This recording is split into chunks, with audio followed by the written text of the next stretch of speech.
Maximize Your Influence is your podcast for the latest persuasion, sales, and negotiation techniques. Our mission is to help you influence on command, anyone, anytime, anywhere.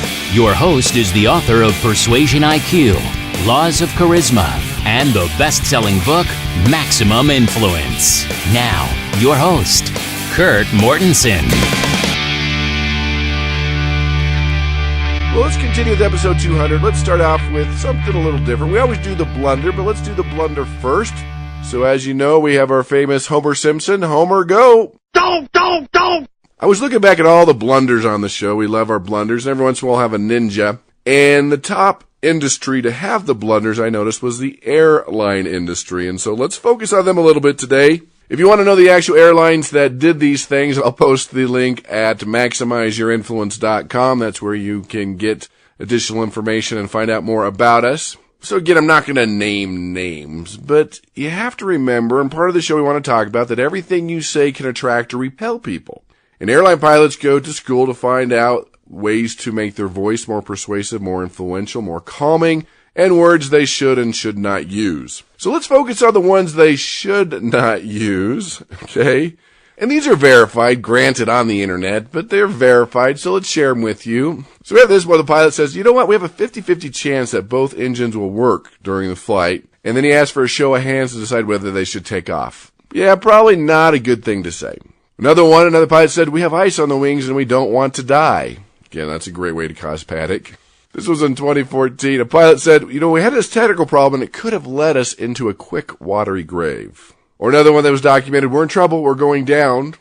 Didn't actually happen, caused a lot of panic. I like this one, though. This is actually a positive one, where people are complaining about delays, and the pilot says, trust me, it's better to be down there wishing you were up here than being up here wishing you were down there. So I thought that was pretty creative on that one. A lightning strike, which happens quite a bit, shockingly, on planes. People don't realize it. It's happened quite a few times when I have flown. But on this one, I guess it's not an actual word. The flight attendant actually screamed, went pale, and got in the motion of saying a prayer. So that does not create any confidence.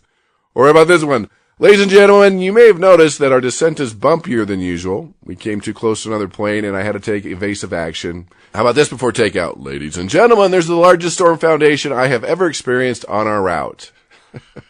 Or we have a small problem, all 4 engines have stopped. So this one was going into a heavy rainstorm, and the pilot came on during descent and says, ladies and gentlemen, there's too much rain to land, and the visibility is not good. At the last minute, I saw I was landing on the river, so we will stay up here until the rain belt goes through. There's nothing to worry about. Yeah, you almost landed on the river. I think there's a few things to worry about. Similar one, a pilot says, we've decided to go around again, and this time we will land on the runway. I really like this one, and this is just a function of the pause in the wrong spot. The pilot says, good morning, ladies and gentlemen. I'd like to inform you that this is my first flight. And that's when the pause happened. He said, of the day. I don't know if he cut off his mic too short, but yeah, not good. And so that brings us into the content of the day. I'm talking about words that enhance or kill your ability to persuade and influence. Every word you use matters. Every word triggers a subconscious feeling that sometimes you're not even aware about. I mean, even go back to naming your children is a very hard thing for most parents because they say, well, how about this name? And the father might say, I knew someone with that name and they were a moron. So I'm being careful not to mention names here.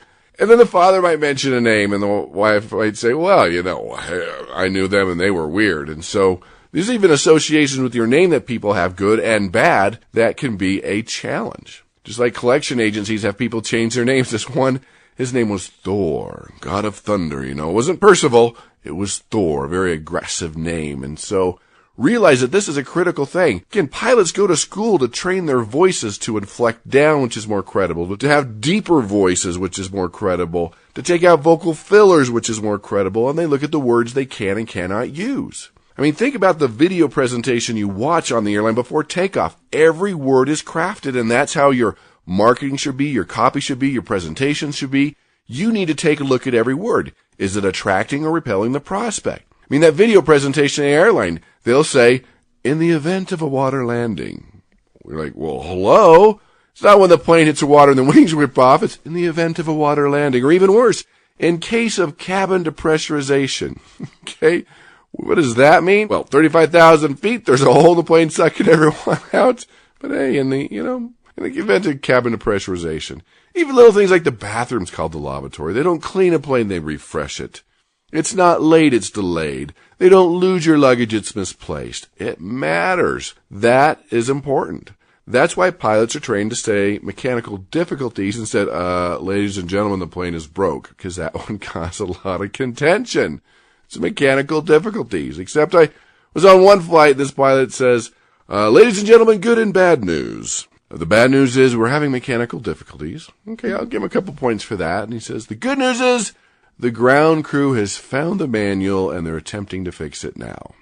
There's probably about 3 or 4 things wrong with that, but I know people were not confident with their attempting to fix it. And needing a manual, I would think they would know how to fix a plane if they're the mechanic. So just a few things to think about with what I call verbal packaging and understanding exactly the words you should and should not use. If you're watching us on YouTube, if you're watching us on Facebook, we appreciate it. But please like the page, like the video, tell your friends, share it with your friends. Let us know what you think in the comments. Go out there and persuade with power.